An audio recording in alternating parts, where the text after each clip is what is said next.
నమస్కారం ఘంటారావానికి స్వాగతం. ముందుగా ప్రధానాంశాలు. హైదరాబాద్లో అత్యాధునిక భద్రతా వ్యవస్థకు నాంది. కమాండ్ కంట్రోల్ కేంద్రానికి ముఖ్యమంత్రి పునాది.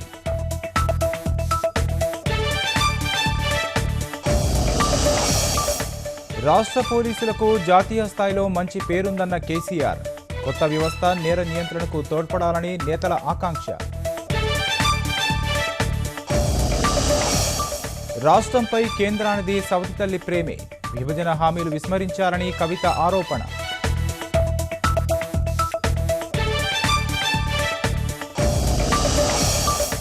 దేశంలో అన్ని స్థాయిల్లో అవినీతిని రూపుమాపుతున్నాం. మలేషియాలో ప్రవాస భారతీయులను ఉద్దేశించి మోదీ ప్రసంగం.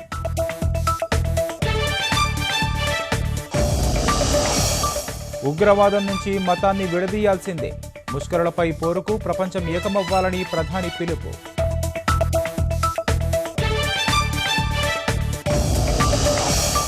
ఎదురుకాల్పులతో మరోసారి దద్దరిల్లిన ఛత్తీస్గఢ్. 4 మహిళా మావోయిస్టులు హతం.